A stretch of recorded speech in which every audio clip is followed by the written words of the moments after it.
Thank you very much. And I'd particularly like to thank Martin and Juan for their organizational skills in getting me here and making it very clear about what my role and function was. A key thing for me is I do not speak Spanish, so I apologize. You're going to have to put up with my Scottish-Australian accent, which might mean that both forms of history are unintelligible to all of you. I'm going to split my presentation into two parts.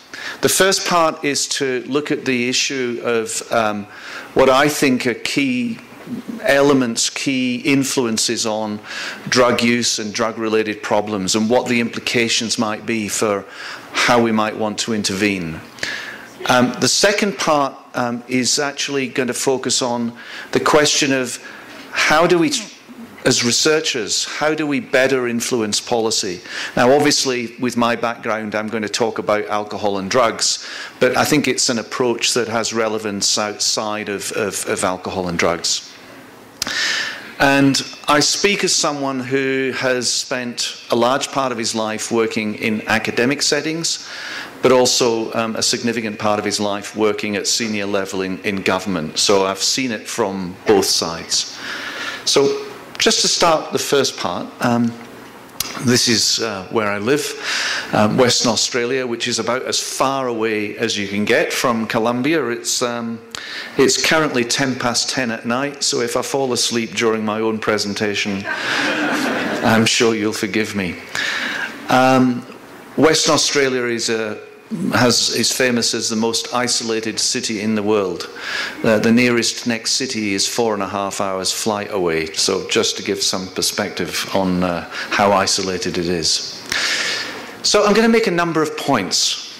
The first point I want to make is if you listen to a lot of governments and a lot of people who talk about alcohol and drug problems, they talk about responses to drug use as if drug use is separate from everything else. It's the idea that we can deal with drug problems with a few hours education about the dangers and risks. But drug-specific interventions are simply not enough. If we look at the people who are most vulnerable to drug use, it's people who live in horrendous circumstances, people who may have significant mental health problems, people who might have been sexually abused or had other significant trauma in their lives. It doesn't mean the only people who use drugs have those issues, but a significant proportion of drug problems come from things that actually influence other forms of health. So if we look at the social determinants of health, they're the quality of family life, the quality of the environment in which we live, access and engagement in school, employment opportunities, issues to do with housing and poverty. These are things that influence drug use. They're also things that influence mental health. They're also things that influence physical health. So if we want to address drug use, don't just do an hour's education telling young people that it's bad for them. We actually need to focus on these broad social determinants. And if we do that, the bonus is we'll also have an impact on mental health. We'll also have an impact on criminal involvement. There's a particular need to address drug use amongst young people. If you show me a 20-year-old who's using cannabis and you show me a 15-year-old who's using cannabis, my concerns are that the risks for a 15-year-old are much more significant. So here's a very young person obviously having a smoke of something. Why is there an increased risk for young people? Well, first and foremost, the immature biological systems. Our brains, except for my children, and they're still developing at later age, but our brains are developing up to the age of 24, 25. And there's increasing evidence that the developing brain is most susceptible to the harms and issues that can arise with drug use.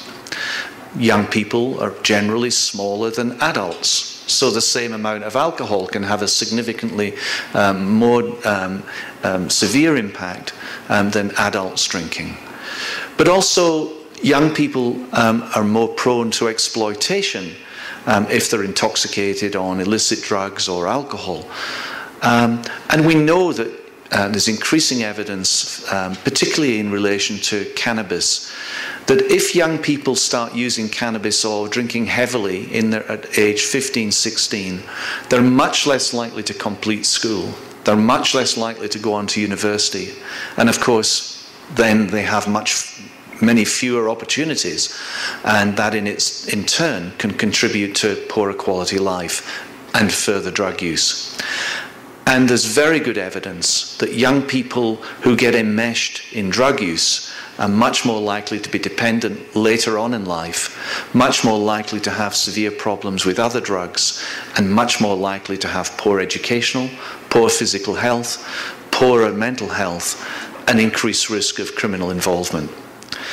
And this is an issue because in many countries, if you look at the non-communicable diseases, drug use such as alcohol, drug use such as illicit drug use, tobacco use are major contributors to premature death and major contributors to poorer quality life and health outcomes.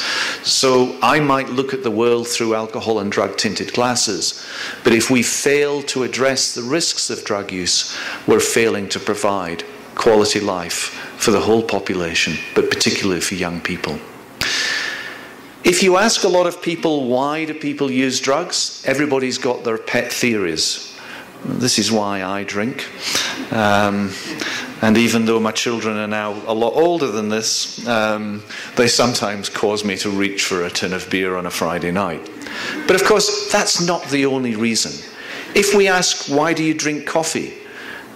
Many of you will drink coffee because you like the taste, because of the drug effects, because it's a habit, because everybody else does it. There's no single reason why you might use coffee.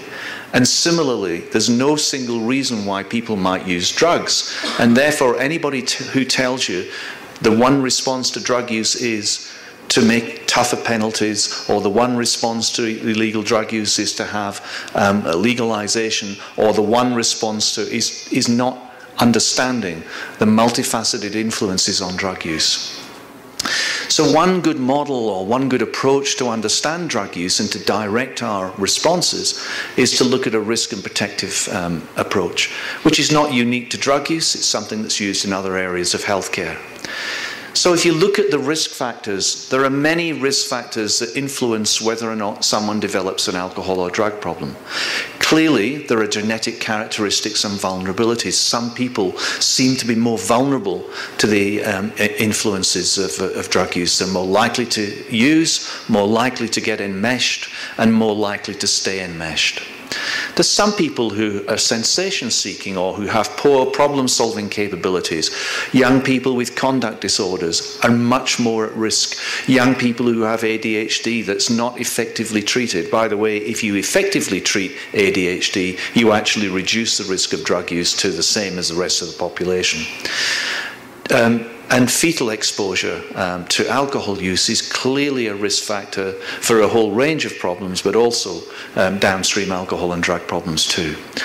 Family factors. If families have favourable attitudes to drug use, I work with elite athletes in Australia. I was speaking to a young footballer the other day, and he was talking about his use of cannabis. Now, notwithstanding all the risks that he might be experiencing, he would risk being banned from his sport if he had a positive drug test.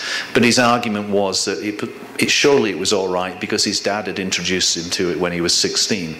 So obviously, if parents have favourable attitudes to alcohol or to drug use, or if a child lives in family disharmony where there's a lot of conflict, poor communication skills and so on, they're more at risk. What happens in a community makes sense. When I was head of the government services in Western Australia and there were deaths in some of our remote communities, I remember going up to investigate those deaths, and I'd look at some of those communities and think, if I lived here, I'd sniff petrol. If I lived here, I'd use speed, because the conditions in which some of those communities and the people who lived in them were so poor. So it wasn't about counseling people. It wasn't about warning them of the dangers. It was about improving economic opportunity, improving recreational opportunity, improving connection to community and culture. And then, of course, availability. If you live in a society that's awash with alcohol, more people drink it. It's the same as any other product, the principles of economic supply. But it's actual availability, the hours of sale, the price, and so on. But it's also perceived availability. So when we have campaigns run by governments that say all young people are drinking heavily, then that sends a message to young people, well, if everybody else is drinking heavily, maybe I should as well. And a lot of young people overestimate how many of their friends are drinking or using drugs. So we actually have to challenge the norms that exist around drug use. And then there are protective factors. Young people who are well, and you can put it down to one word, connectedness. Young people who are well connected to community, young people who are well connected to school, and that doesn't mean turning up, it means social and academic competence. Young people who are well connected to adults, usually parents, but not exclusively. Young people who are engaged within their community and are connected to a sense of their own culture and identity are much less at risk of developing drug problems. And some people talk about spiritual connectedness. In the US, it's often spoken about as if it's uniquely to do with religion, but it's not just about religion. I'm a member of a football club in Western Australia called Fremantle Dockers. And it's a spiritual relationship because they've never won anything. So it's a matter of faith that I stay with them. But it's about being connected to things that are not about material gain, whether that be connected to doing things within the community, to contributing to volunteering, to being part of a sporting club. So if we want to address alcohol and drug problems, we need to address the risk factors and build up protective factors. And we also need to recognize that they interact in different ways. So impulsivity increases the risks that someone might use methamphetamine, but it may only result in methamphetamine use when methamphetamine is easily available in the community. So these things interact with each other. The other is, a lot of people say, well, if your parents are heavy drinkers, you'll become a heavy drinker. Well, that's not necessarily true. If your parents are heavy drinkers, there's an increased risk. But parents who are heavy drinkers, who are very clear about their expectations of their children's behavior, who provide a loving and caring environment, can significantly reduce the risk. So it's not it's an interactive model rather than a binary approach, if you like. And then obviously the timing of exposure to risk. As I've already said, early initiation significantly increases the risk. So if we want to have effective prevention strategies, one of the things that we have to look at is how do we increase the age at which people might become exposed to alcohol and drug use. As I've already mentioned, families are critically important, and I don't mean traditional narrow definitions of families. Families can be very broad. They can be informal networks as well as the immediate family. But young people who are well connected to adults, young people who like and want to be like their parents are at lower risk. But also, if there's parental neglect and abuse or parental disharmony in the home, then that increases risk.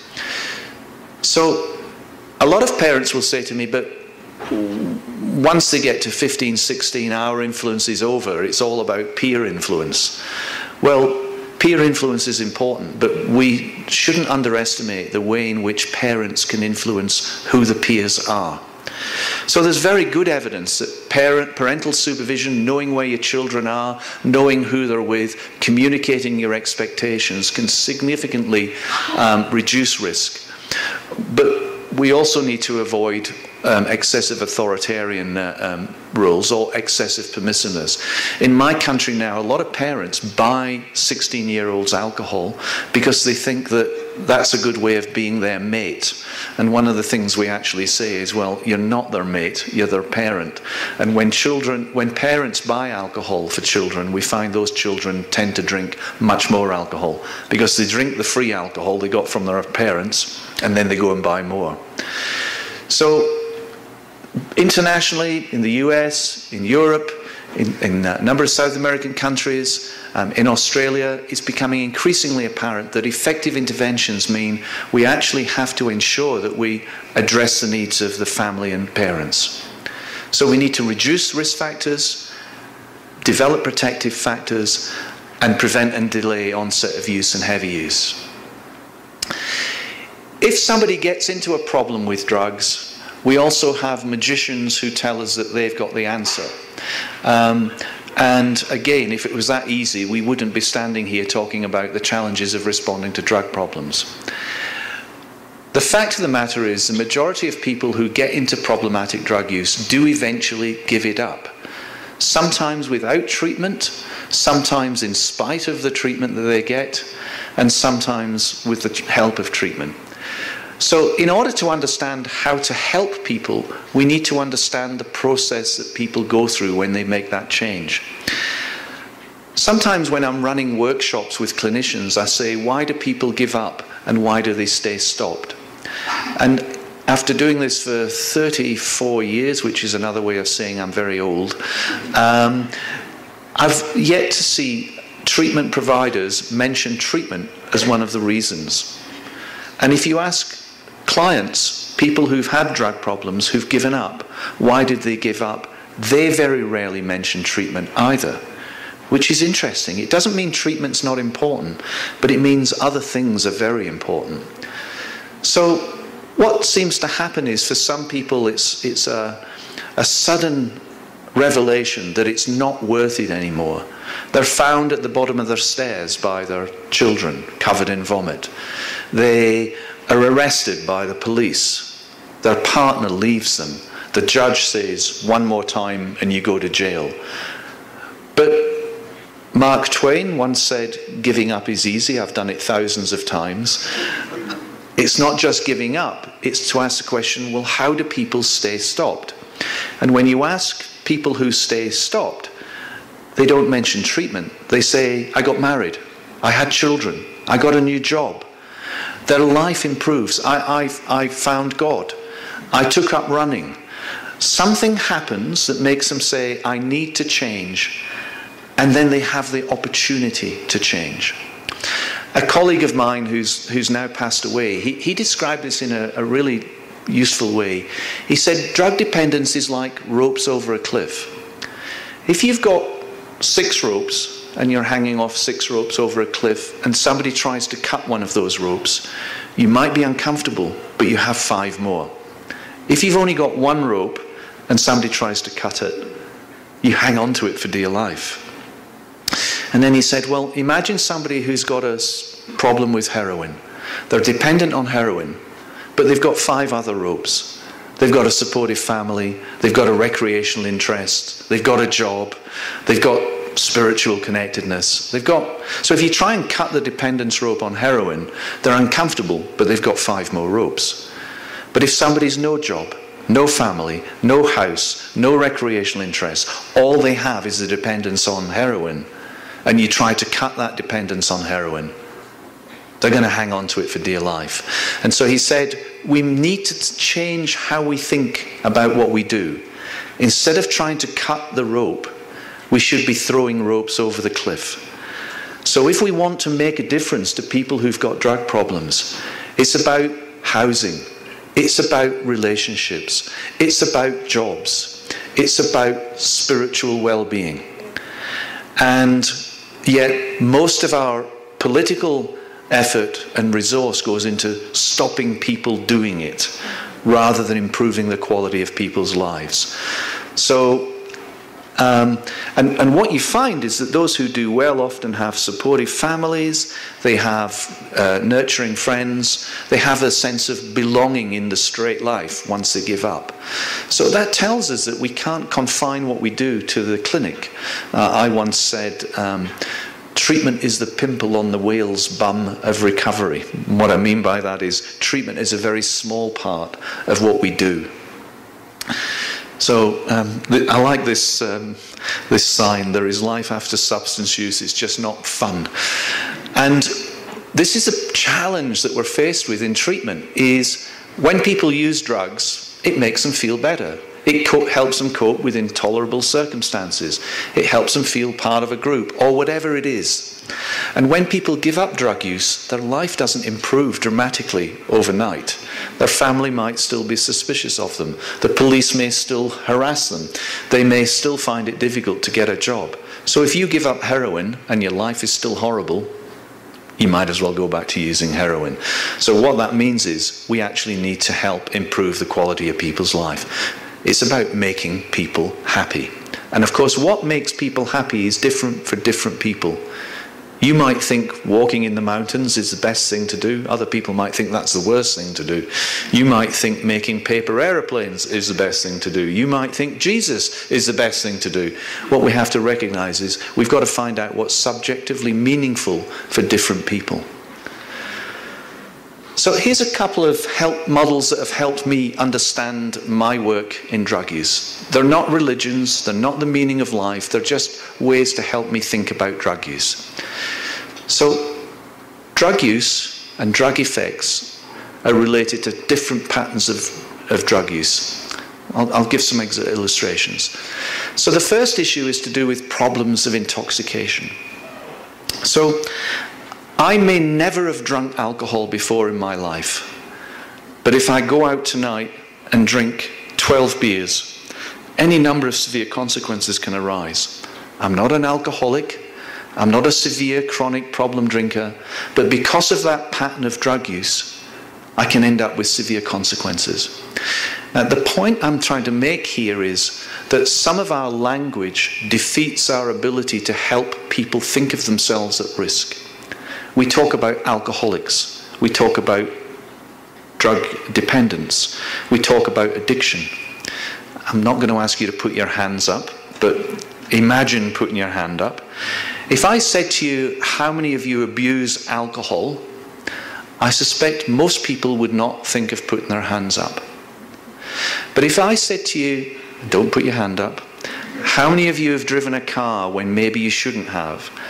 How many of you have had an argument with a friend or a parent because of your drinking the night before? How many of you have ended up feeling a bit seedy the next day because of your drinking? How many of you have missed a lecture, either slept through it or not turned up? How many of you have ended up in a relationship that you might not otherwise have ended up in because of your drinking? That usually gets the biggest response. And when we say that, lots of people start thinking, oh yeah, I could be at risk. So the first point I'd want to make is, instead of labeling people, and what do we do when people label us? We reject that label. Then we shouldn't be trying to label people in relation to drug problems, because people say, well, I'm not an alcoholic. But if we start talking about, well, if you drink in a particular way, you may experience certain risks. And problems of intoxication with alcohol are probably the most common problems that we see and that many people in the community are concerned about. It's not problems of addiction, it's problems of drunkenness. The other area is the drip of alcohol. I'm using alcohol as an example, but this applies to other drugs. The drip of alcohol into our system. I may have a couple of glasses of wine or a couple of beers at lunchtime. On my way home from work, I may have a couple of beers. After 5 minutes quality time with my children, I might open a bottle of wine and have some wine with my dinner. Now, if I drink in that way every day, I'm unlikely to have problems of intoxication. But if I drink in that way every day, I'm likely to have some health consequences as I age. I may even have some economic consequences. So different patterns of drinking result in different risks, and what we do about one set of risks is different from what we do about another set of risks. What we do to prevent cirrhosis of the liver is different from what we do to prevent drink driving. To help illustrate the model, there's a myth that the Scots are very heavy drinkers. Now, I'm not just saying that because of my Scottish heritage, but let's take a typical Englishman and a typical Scotsman, and let's say they both drink 21 beers a week. The Englishman would drink 3 beers on Monday, and 3 beers on Tuesday, and 3 beers on Wednesday, and 3 beers on Thursday, and the Scot would drink the 21 beers on Friday night. So you don't see a liver rotting quietly away in the south of England, but you do see a drunken Scotsman coming down the road after you. Or some people say, usually the French, we should drink in the sophisticated way that the French drink. And it is true, you don't see the same problems of intoxication in France. But France is a very heavy drinking country. And they have significant health problems, significant brain injury, significant heart disease, significant liver disease. Whereas the Scots, they don't do much regular use. They do a great deal of heavy use. So if you forget everything else, the indigenous people of Alaska have something like 43 words for snow because it's so important to their lifestyle and culture. We Scots have 97 words for getting drunk. So if you forget everything else, whereas the French drink and kill themselves, the Scots drink and kill their neighbours. And then the other... I don't know what just happened there. Yeah, there we go. And then the other area of concern is dependence. Now, there's no doubt there's some people in the middle who you see in our treatment services who've got problems of intoxication, problems of regular use, and problems of dependence. But they represent a small proportion of the population that have alcohol or other drug problems. So if you, for example, were concerned about drink driving on your roads and you addressed dependence, I doubt if you'd have much impact, because most of the accidents on the roads are not caused by people who are severely dependent on alcohol. It's caused by young people who occasionally get drunk, who occasionally drive their car, who aren't very skilled at doing either. So, first point, different patterns of drug use result in different sorts of harms, and we need to understand what are the patterns of drug use that are causing most harm, and what are the specific responses we need. And then another model by Zinberg to do with 3 broad areas. So of course, there's the effects of the drug. How do we develop a drug problem? The effects of the drug are critically important. The pharmacology, how much, how often.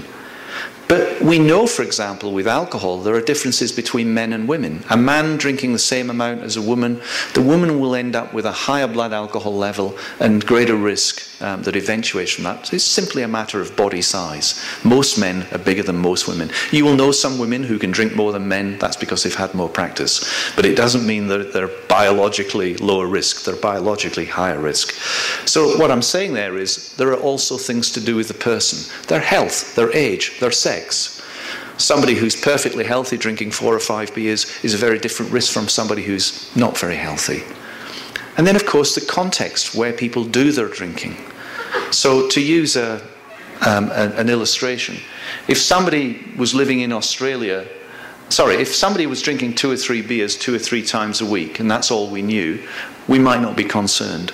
If we found out that he was 25 and perfectly healthy, drinking 2 or 3 beers 2 or 3 times a week, we might not be concerned. But if we found out that he was doing his drinking on the streets of a fundamentalist Islamic country, the consequences for him would be very different. Or somebody living in Colombia, drinking 3 or 4 beers 3 or 4 times a week, you might not be concerned till you find out that she's a surgeon and she's just drunk the beer and she's going to operate on you. So in order to understand whether a drug problem exists, we need to understand all 3 domains.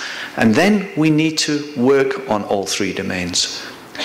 At the beginning of the last century, a number of countries, most infamously the US, decided that there was something wrong with alcohol and we're going to get rid of it. They didn't do anything about individuals who might want to drink. They didn't do anything about environmental contexts which might encourage drinking. And the consequences were the best job creation scheme in the world, created the mafia, who did very well out of it. But then more recently we have a focus on individuals. We educate them, we tell them about the risks, or we treat them. Now, I'm sure you don't know of small mining towns in Australia, but in Western Australia, where I live, there's a small mining town about 500 kilometres away, and it's a very heavy drinking town. There are 27 pubs for every man, woman and child. Everybody drinks like a fish. The pubs are open 30 hours a day. It's just awash with alcohol. Now imagine somebody gets a drinking problem in that environment. It must be genetic. Imagine that they get a drinking problem and they get sent to me and in my clinic, and I fix them. I stop them drinking. And then I send them back to Kalgoorlie, where there are 400 pubs for every man, woman and child, and everybody drinks like a fish. And what's going to happen? Well, in 3 months, that patient's going to come back and they're going to bring some friends with them. You can't just fix people and put them back into the environment that contributed to the drug use in the first place. So if we're going to have effective strategies, it doesn't mean treatment and education are unimportant. It doesn't mean that controlling availability is unimportant. It means that if you're going to do something in your country to reduce alcohol and drug problems, what are you doing about individual risk? What are you doing about the availability of the substance? What are you doing about the environment that might encourage people to drink or use drugs? Now, a common response is to blame people. I remember working with a senior clinician. We were teaching them to use some new pharmacotherapies, and he said, it's not rocket science what we're teaching, it's just that they don't like them very much. And a big problem we have in relation to alcohol and drug use is the discrimination and marginalisation of people affected by drug use.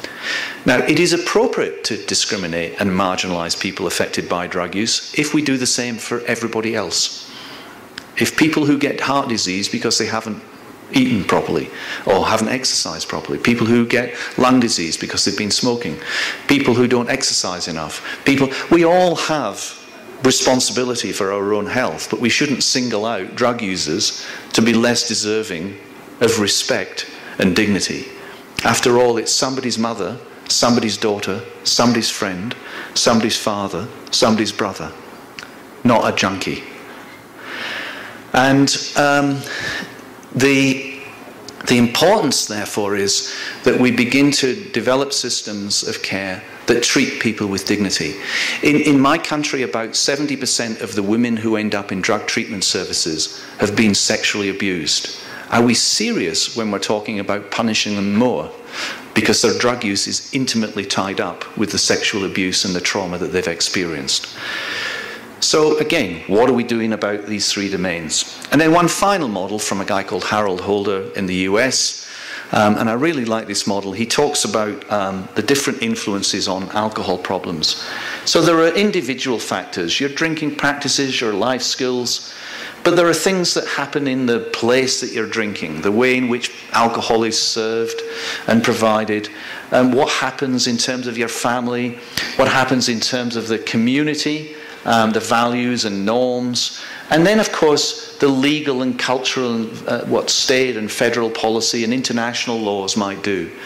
And the key point here is that if you only focus down here on the individual, you're just missing everything else that might influence drug use. So if you're concerned about drug use in your community, the question is, what are you going to do about these various domains? What are the implications for public health? What are the implications for law enforcement? What are the implications for the research that you might do? What are the implications for the design of new towns, the built environment? What are the implications for the way in which you get people into education? So I'm going to actually ask you to do that, because I'm not going to talk to you for the entire time. I'm going to ask you to turn to the person next to you.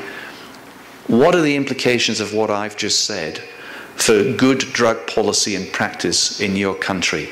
And then I might ask you to speak back to me. So just discuss in twos or threes, turnarounds, person next to you. What are the implications of what I've said so far for good policy and good practice? And remember, it's not just about health. It is about the way you design your cities. It is about public transport. It is about the way you get people into education and keep them in education. It is about public health. It is about law enforcement. Just talk about that with the people next to you, and then I'll take some feedback. Now comes the real test, and that's my ability to hear the voices from the back of the room. So, you've only had a few minutes to discuss, but it's a large group of people. What are some of the implications, if it's important to reduce the risk of alcohol and illicit drug problems in Colombia? What are some of the implications of what I've said? Yeah? Just go for it, rather than me spotting you. There's spotlights in my eyes, so I can't see. It's more like a question that I want to ask. Yeah. As you know, Colombia is one of the countries that are hardest hit by the drug trafficking. In the last 6 weeks, we became the fourth country that approves the medical sealing of cannabis. And I want to ask you, what is your mind or what your position in that decision that became so polemical in the last 6 weeks? Yeah, it is an area that is, I mean, lots of areas have contention, but alcohol and drugs are enormously contentious. I never tell taxi drivers what I do, because they will always tell me what the answer is. I always say I'm a plumber. Nobody tells a plumber how to be a plumber, but everybody tells me how to be a drug expert. So, look, first and foremost, obviously, if there's enough demand for a drug, there'll always be somebody willing to supply it, because the profits are so enormous. So cocaine that comes from this part of the world that costs a few $100s ends up in Australia worth hundreds of thousands of dollars. There's enormous return for those. But that doesn't mean you don't, you simply allow society to become awash with a drug either. What it means is you need a proper balance. For me, it's most important that we address drug demand. If we don't address drug demand, then we will, and that means proper prevention programs. It means building up resilience in a community. It means investing in vulnerable communities. It means job opportunities. It means recreation opportunities. It's not an hour of telling people it's bad for them. That just doesn't work. It's about proper treatment. If you don't invest in proper demand reduction, then you can forget law enforcement approaches working. They're simply not. But neither is that a capitulation to the idea that we simply make drugs more easily available. So we're having this debate about medicinal cannabis in Australia at the moment, and I really wish we didn't call it medicinal cannabis. We don't talk about medicinal opium. What we do is we synthesize medicines from the opium, codeine, morphine, and so on. We put them through a proper testing regime to make sure that they're safe, that they have benefits for the patient. But we don't call it medicinal opium. It's probable that highly probable, that we can synthesize medicines from cannabis, and that's very different from saying it's free reign, everybody can smoke cannabis, it's good for you, it'll fix everything. We had a political party in Australia campaigning recently who were the Sex and Marijuana Party. I want to join that one. And they had this list of conditions that cannabis cures, which was 2 pages long, which is a nonsense. It's not magic. But it does have benefits. So for me, first and foremost, if somebody's got a terminal illness and they're using cannabis and they think it helps them, I don't think we should pursue them with the law. But at the same time, that doesn't mean a doctor should be prescribing smokable cannabis, which has all sorts of risks attached to it. Neither do I think that we should go down the path of simply legalizing products. We haven't done a very good job of controlling our pharmaceutical industries, our alcohol industries, and our tobacco industries. So why do we think that handing over cannabis to private interests who are interested in making profit, and already in some of those countries that have gone down this pathway, they're now facing enormous lobbying from people who've got a vested interest in maintaining their profit? Their interest is not public health. That doesn't make them evil. It's just that their interest is not public health. Their interest is making profit for their company. So for me, I think that we should ensure that we use the same process for cannabis that we use for any other drug. We don't just say, well, use anything you like and it'll probably be all right.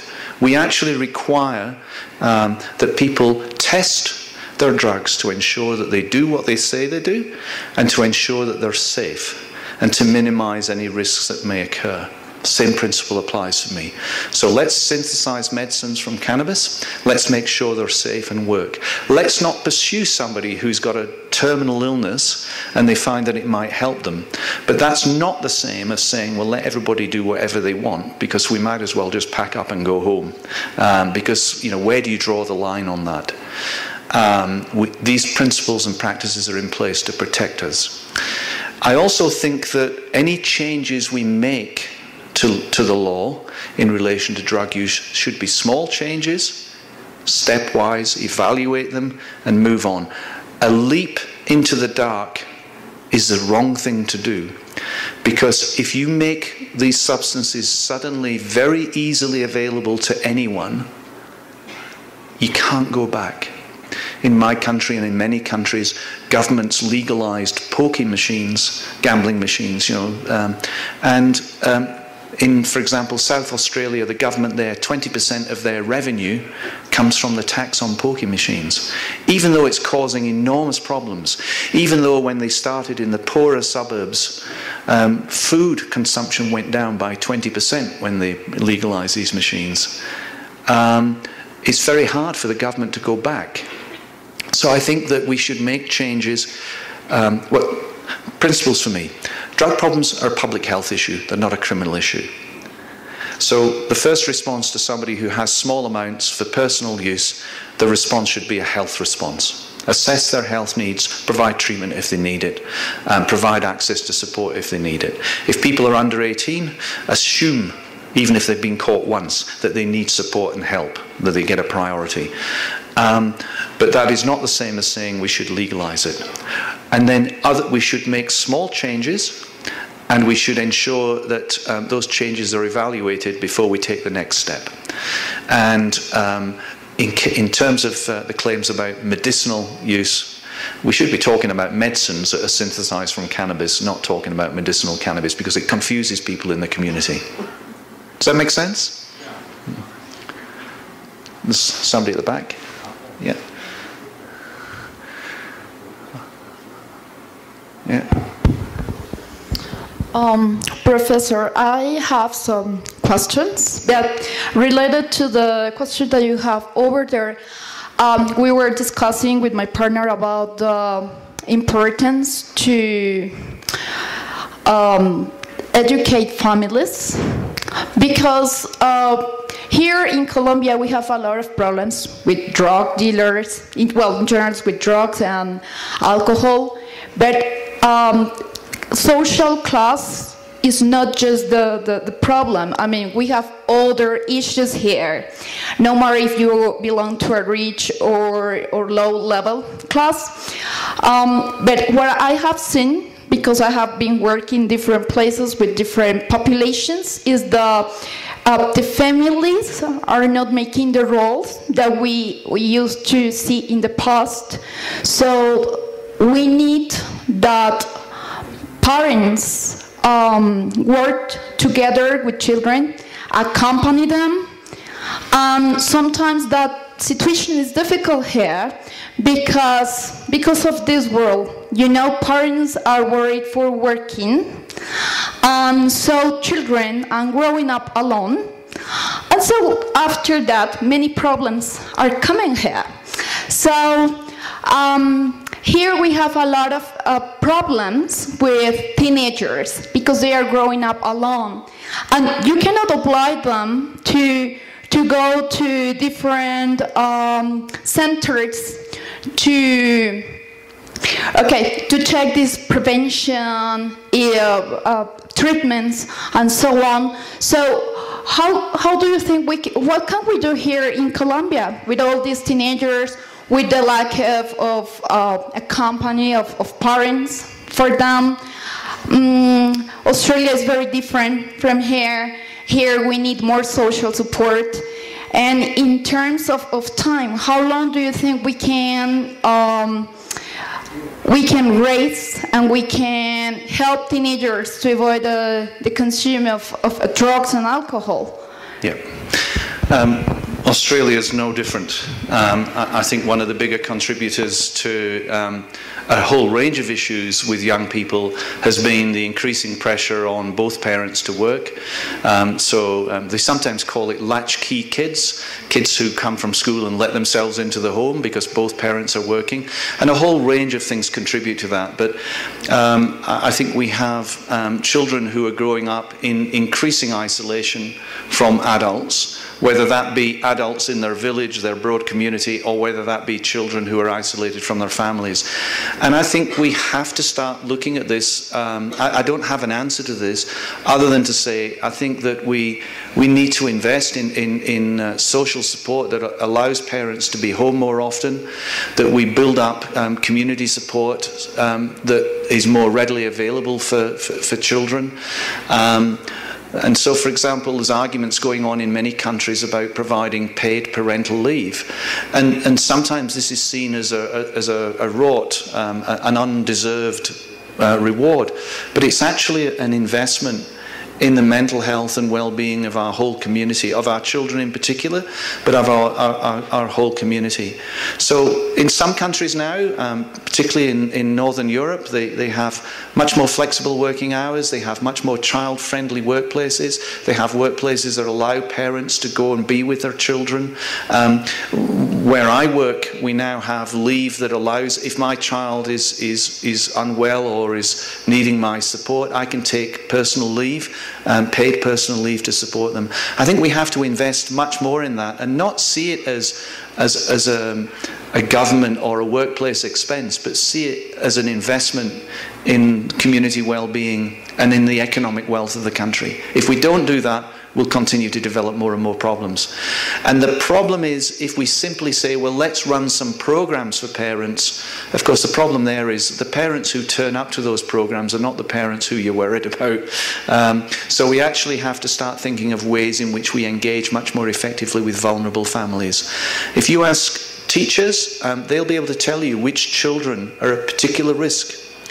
Because they're disengaged from school, they're not coping academically, they're not coping socially. We should be using that early warning system to invest in the well-being of the children. It's not cheap, but it's actually more costly to ignore that.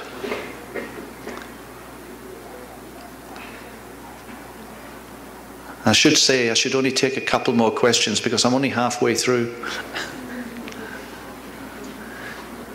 And then there'll be questions after that.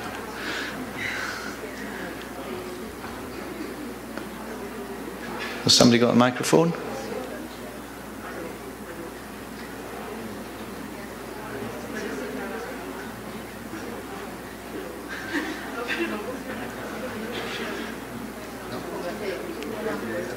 I'm sure you've got a loud voice. Yeah.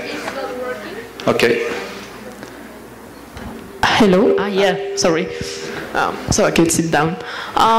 Well, I think that when we think about drug policy, we should see that this is not just one factor, not just parents or not just children.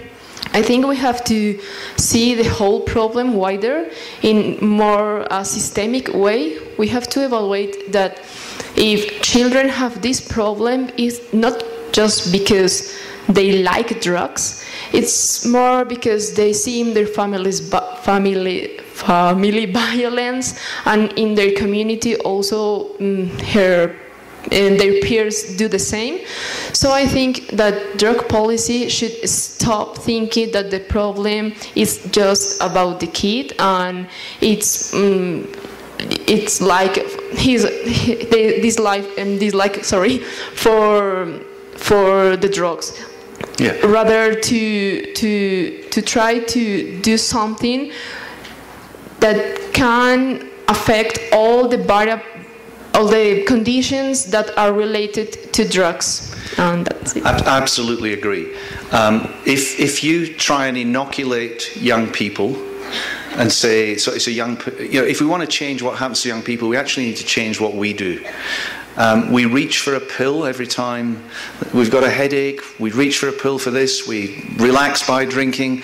You actually have to address what the whole community is doing. You can't inoculate young people from what goes on in the community and expect that they're going to grow up different to you. You actually have to change the way the whole community works. We've got time for one more. There's somebody down here, or has somebody else got a microphone? Go on. I have two ideas and a kind of question for you. About the regulation in Colombian policies, I think it has to be strengthened because, for example, we have what we call here Plan de Ordenamiento Territorial. And I really don't know details about that, but it's like a document that says how cities are organized. And for example, in Barranquilla, it is very common, the city where I come from, it is very common to see bars next to car wash. So you go and you wash your car while you take a couple of beers. So that's the first thing to look at, like there should be some regulation. Yeah, in Australia now, in some states, you can get drink while you're having your hair cut. It doesn't affect me, of course, but yeah. Also, I think media is another thing to consider because we have a lot of propaganda. Our main beer company here has like, well, that's another topic, but also about the representation of women in propaganda and the times that they show these commercials. These also affect children. And young people are far more susceptible to the influence of alcohol advertising than adults.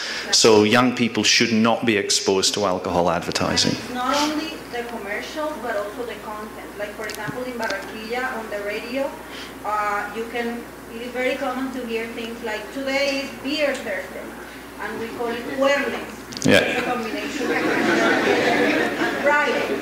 So it's also, I think there has to be some kind of regulation for that. Yeah, so changing the way, in the cultural acceptability of alcohol. I go to primary school at Christmas events, and at the primary school the kids are up there doing the concerts and the parents are all getting into the beer and the wine.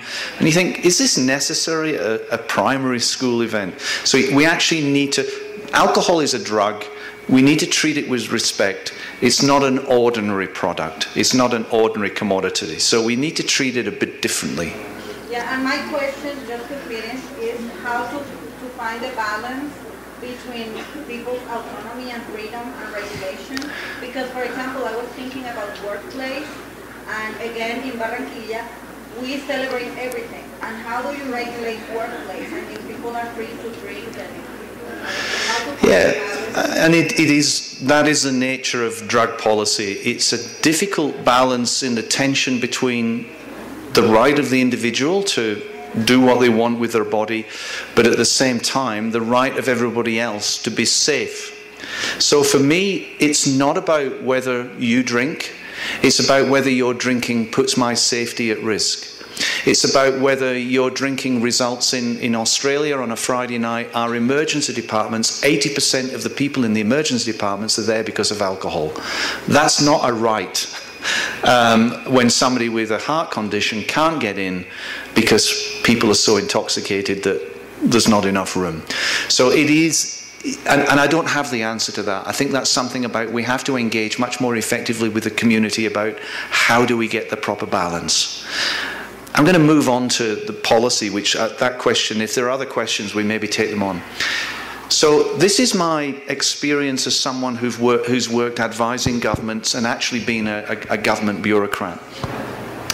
It's called Swimming with Crocodiles. The reason I used that title was, I was teaching in a very remote area of Australia in the far northeast with an Aboriginal community, and this young Aboriginal woman was telling me about ecstasy use in this remote community, and it's very unusual to have ecstasy being used, MDMA, in a very remote community. It's mostly a sort of nightclub, dance scene thing. And I said, well, people go to the nightclubs in the metropolitan areas, in the cities, when they use ecstasy. What do you do up here?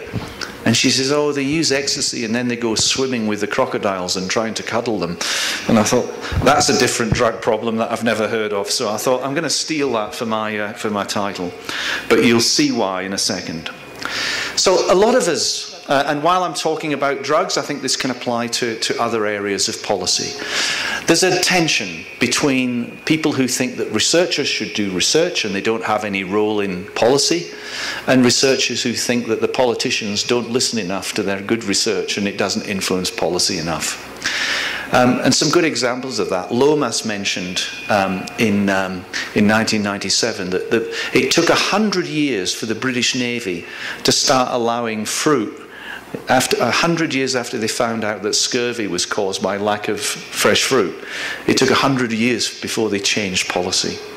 Bill Miller and Hester in the United States in the 1980s said, they looked at all the treatment that was being used for alcohol problems, and they said, all the treatment that's being used, there's one commonality. There's no evidence that it works. And they said, for all the treatment where there is evidence, there's one commonality. It's not being used. So there's this impasse between policy and evidence. And there's more and more research developing, and this becomes more and more a key issue. If we're doing research, what are we doing it for? Well, we're doing it to build knowledge. We're doing it because we enjoy it. We do it because we're passionate. But we're also doing it because it's funded by our communities. And surely it must, therefore, matter to our communities. We don't just have a responsibility to do research. We have a responsibility to ensure that there's a payback to those who've allowed us this great privilege. So a lot of people in medicine talk about evidence-based medicine. And whenever I hear that term, I think that all they're actually talking about is evidence-biased medicine. They talk about what the research says. But effective practice does involve the best available research, but it also requires developing the skills of clinicians to determine whether this research is relevant to this person in front of me or this community in front of me. And what's also important, going back to the comment that you made about balance, it's also important that it's perceived as being relevant by the person that it's being offered to. Their choice is also important. If you don't have all three things, you don't have good practice.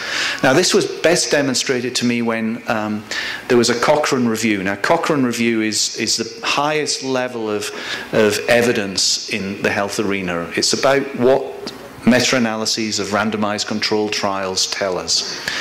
And some colleagues had done a Cochrane review of withdrawal management for heroin. And when they came to Melbourne and were presenting their findings, most of the clinicians in the room were saying, well, I wouldn't do that with my patients.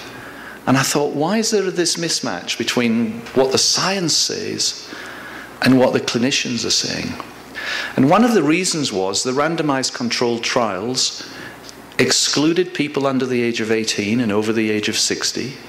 They excluded people with mental health problems. The randomized controlled trials excluded people who weren't physically well. They often excluded Aboriginal people because there weren't enough of them to do proper analysis. Many of them excluded women because they didn't have enough women in the study. Many of them excluded people who didn't want to be in the study. And so the randomized controlled trials were based on people who didn't look very like the people who the doctors saw. So we need to ensure that when we're talking about science, we don't just need to look at the research. We also need to ensure that there's quality in clinical expertise to interpret the meaning of the research for the individual person and to address their personal needs and wants. Evidence-based policy is even harder.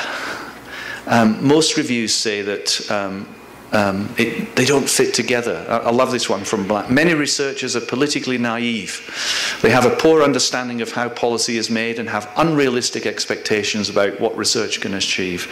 And I love this, the highlighted bit in the bottom one. And then the consumers of policy and management research haven't found the outputs relevant and useful. So researchers get frustrated with politicians because they don't listen to our wonderful science, and politicians get frustrated with researchers because their science doesn't fit the politics of the day. It's like these things, and I'll come back to this, are oil and water. So, but there are risks for those of us who might think it's important that our research influences policy. It's not just a matter of deciding to do it.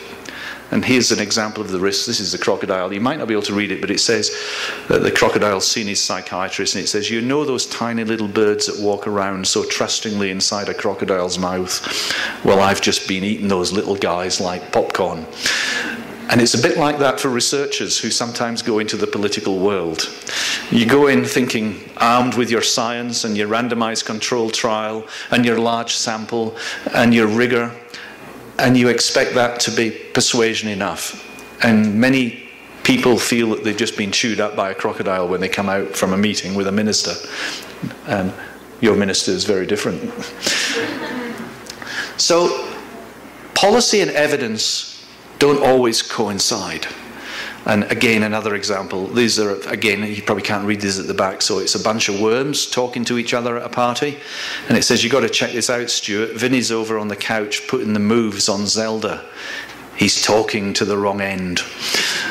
And again, often what happens is many researchers are unaware of how policy decisions are made, so they end up talking to the wrong people, or indeed, worse, to the wrong end.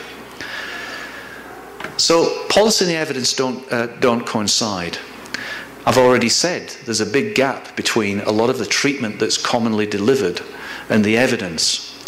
How many of us use vitamin supplements, despite the fact there's very little evidence that most of them make any difference, and there's some evidence that some of them might be harmful? There's often a big gap. And there's also often an inverse relationship between the science and what governments will support. So, for example, there's very good evidence that if you increase the availability of alcohol, more people will consume that alcohol. Why would you be surprised at that? And more people have problems. But increasingly, governments across the world are liberalizing alcohol supply, even though the evidence tells us that this increases problems.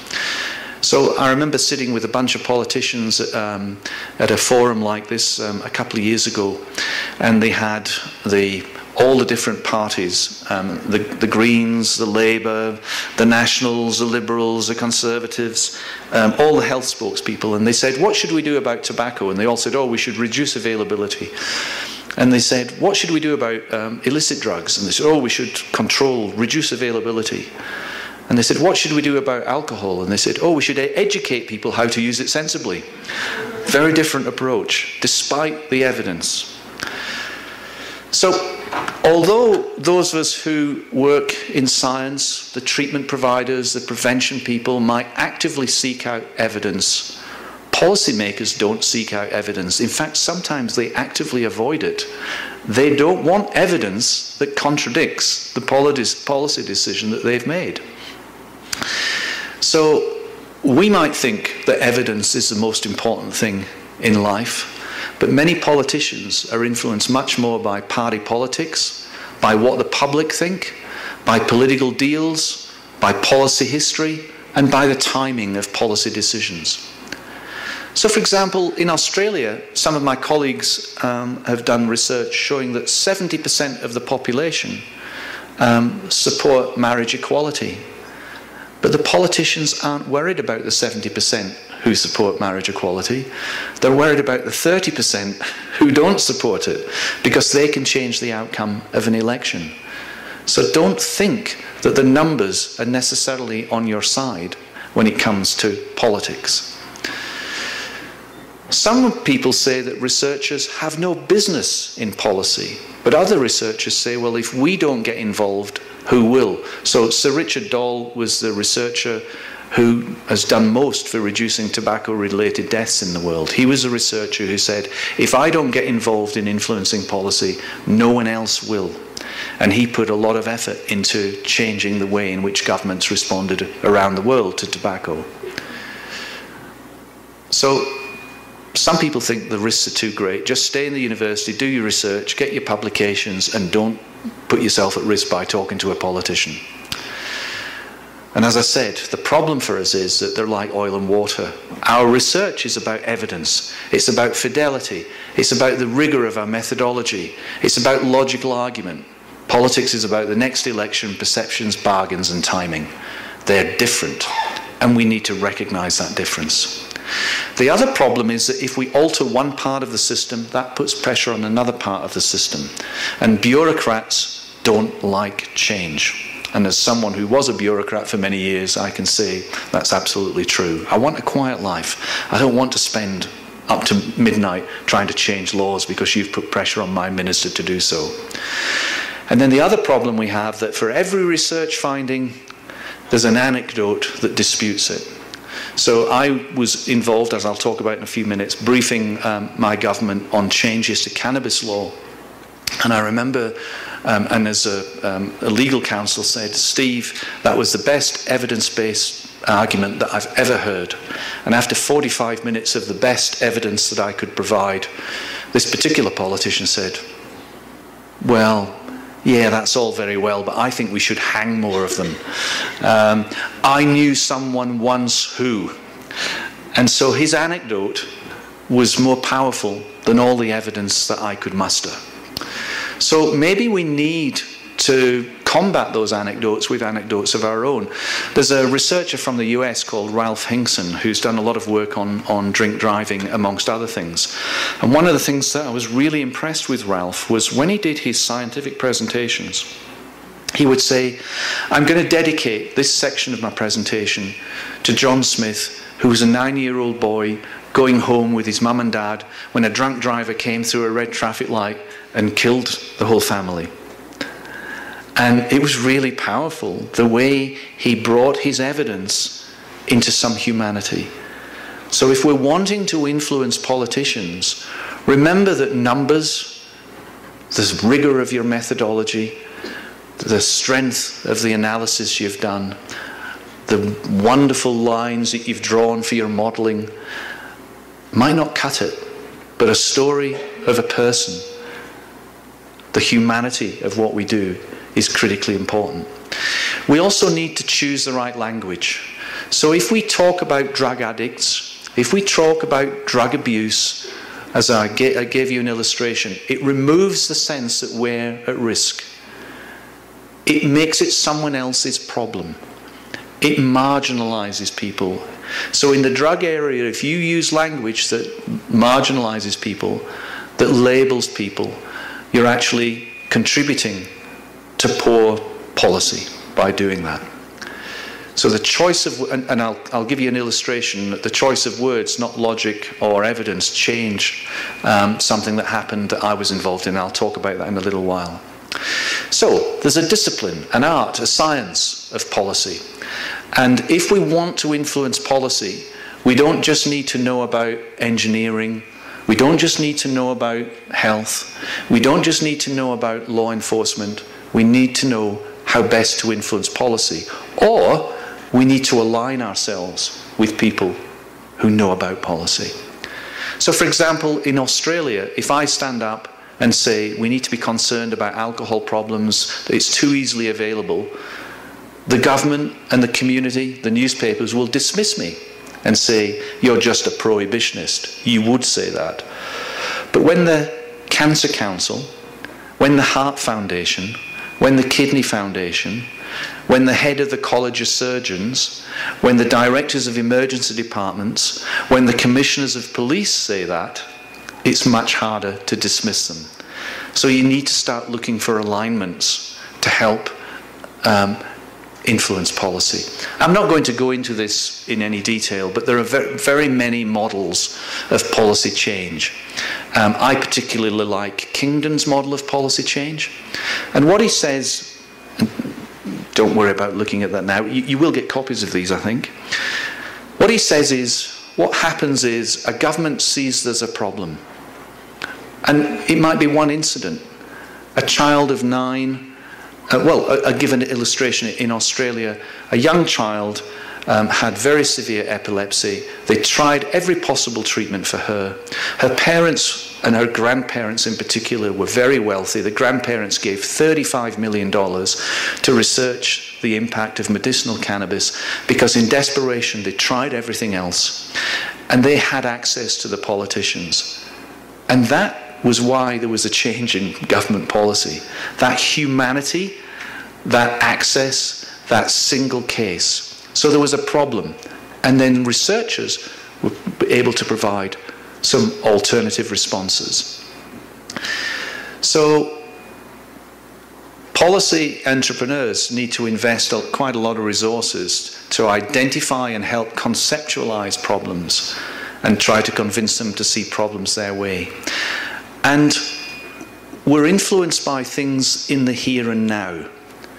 So I love Kingdon. He talks about the policy primeval soup, all the things that are going on.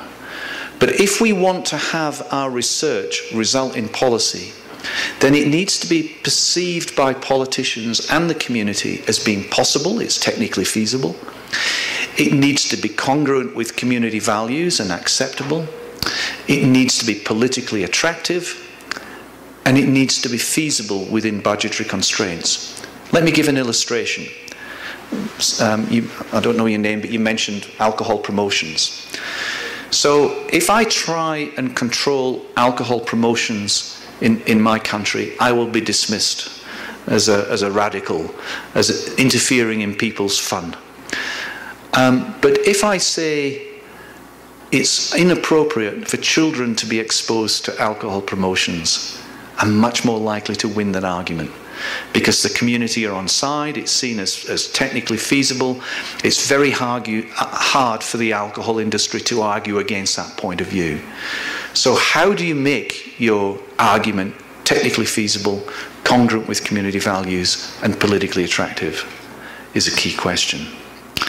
So as Kingdon says, people who influence policy, they lie in wait. They wait for the window to open. And that means you have to have the long game. A good illustration of that, we had evidence about how tobacco affects smokers for many, many years. But we changed, and that evidence was powerful. But we didn't change policy. And then we had evidence which was much weaker about passive smoking, about how my smoking affected your health. And suddenly we had radical change. Even though the evidence base was much, much weaker, but it created an opportunity for a window to open, and those people who'd waited for a long time took opportunity for that window. So it's not about persuading people with the rigor of your study. I've done a meta-analysis which involves 45 studies and I found this. It's important, but it's not enough. It's actually about bargaining. It's about capturing something in the national mood. So for many years, we had no change in alcohol policy, while people like me banged on about liver cirrhosis, and people like me banged on about brain injury from alcohol use. It made no difference to policy. But when we started seeing young people being killed in violent incidents, when parents felt unsafe going out because there was so much drunkenness, when they went to emergency departments. So what we've seen is we've seen a big change in policy because they're focused on intoxication. It's here, it's now, it affects me. So it needs to be made personally relevant. So communities might tolerate things that happen in the distant future, but they don't tolerate more immediate outcomes. So the message for me is, if I want to engage communities in Colombia or Australia, I need to figure out how drug use has personal relevance for you, for your friends, for your neighbours. How does it affect you? So for example, if I said to you, if you lived in Australia, 30% of your car insurance is because of drink driving, you might now be more inclined to do something about drink driving. If I said, you can't get into an emergency department on a Friday night because the bars are open till 4 or 5 in the morning and they're full of drunks, you might be more inclined to support legislation. We also need to believe that it's cost efficient and that those interventions have benefits for me. So for example, methadone programs in Australia were found to significantly reduce property crime. So although a lot of people in the community were uncomfortable about methadone, they supported the programs when they realized it reduced the chance that their house would get burgled. And then we also have to recognize that we need to believe that it's possible to act and that things will improve if we do act. So that tells me the sort of things, the sort of levers we need to press in relation to policy. So for researchers, continue to accumulate evidence. Figure out how to make it relevant to your communities. Look for emerging windows of opportunity and learn more about how the policy process works. And if you don't understand it, create partnerships with those who do. And you have to look for the long game. With tobacco, it's been a very long game, but it's had significant public health benefits. But there are risks. You might engage in a process that demands confidentiality, whereas you want to engage in public debate. You might want to maintain your scientific position, but to influence policy, you have to bargain. You have to be pragmatic. You might be perceived to lose your objectivity. You might get attacked by opposing groups. You might lose your funding. You might find it hard to argue because you've got all your science and the politician's got an anecdote. Knew someone once. And you might get, this is, again, sorry it's a bit faded, but it says, eventually Murray took the job, but his friends never spoke to him again. And you can see Murray, the cow driving the van. You're perceived sometimes by your colleagues to have gone to the dark side. So I'm going to give quickly now an example of myself. So in Australia, there was a decision to move to people who were found with small amounts of cannabis, to move them into treatment rather than to give them a criminal consequence. And I was asked to run with this as a senior bureaucrat. My colleague Simon Lenton had developed a review of legislative options for Victoria, and then in Western Australia, the opposition then, the Australian Labor Party, wanted to have law reform, and they won the election and they created a drug summit. One small group out of that drug summit, these were people from the community, police officers, mums, grandparents, people in the National Party, people in the Liberal Party, prison officers, a wide array of people from the community got together, and one small group focused on law reform, and I chaired that group. We had a police officer, we had a prison officer, we had a grandmother who'd lost a child to drug use and was looking after her grandchildren. We had a member of a Conservative party. It's a broad range of people. And the summit decided to reform cannabis law. The government established a working group which had a lawyer, a police officer, a researcher, a general practitioner, a government representative from Justice, and me as a representative for the whole government. And the changes to the law were that cannabis possession and cultivation were illegal, but the police could offer an infringement notice. And the infringement notice was you'd get a fine, and you could pay the fine, or if you went to treatment, you didn't have to pay the fine. So a very simple thing. I was out of town and I was nominated to lead this. I don't think I'd have put my hand up to lead it if I'd been in town. It was very contentious. And my job was to manage the government contribution and the various interests of the different interest groups, medicine, law, health, police. So immediately I had this, on the one hand I had evidence, but I had to manage that with pragmatism and politics. the government determined that I had to manage the contention in the community. So I had to manage all the external pressure and interest groups, and I dealt with the substantial media. So I became perceived as political. Even though I wasn't, I was perceived as being political. Even though previously, for another government, I'd helped toughen the laws, I was now seen as the architect of these laws. I hadn't developed them, the government had developed them. So I had to brief politicians. So again, I had this issue of evidence versus pragmatism, evidence versus politics, evidence versus prejudice.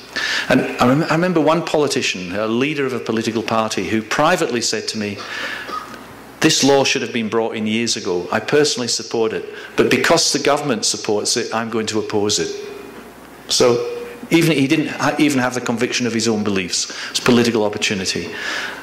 And because I was briefing the minister directly, I was seen to be a member of the Labour Party now, even though I wasn't. The legislation did eventually pass. Why? There was an opportunity.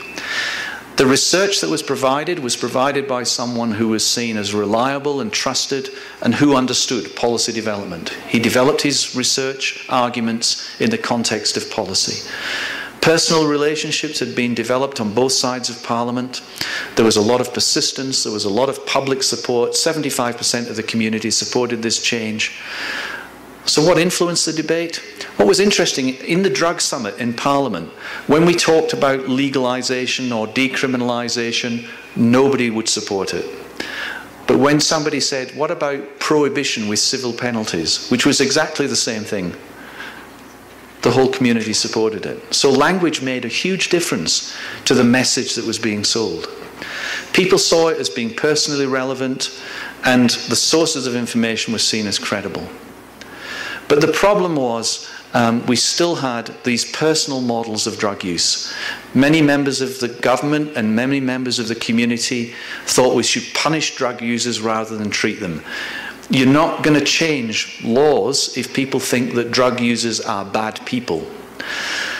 We had a lot of media bias, and there was a lot of anecdote in the media, and the anecdote was given more weight often than the evidence. So for example, after this law came in, the local newspaper rang me up and said, "Cannabis use has gone up." And I said, "No, you're misunderstanding the evidence. There's been a 40% reduction in cannabis use in this state over the last 10 years, which is a massive reduction." And this guy, it was a one-newspaper town, he said, "You wouldn't get that impression from the media." And I said, "You're the media in this town." And then he said, "That's a big story, cannabis use going down by 40%. And I said, "Yes." And he said, "I'll go and speak to the editor." And then he came back to me and he said, "It's against the editorial policy of this newspaper to report that cannabis use is going down." So if you don't find a way of dealing with the media, you're also going to lose the arguments.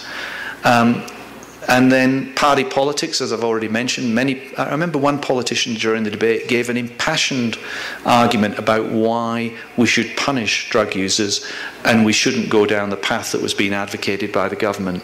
And after this impassioned speech of 45 minutes, this politician came up to me and he said, "I bet you don't believe a word of that."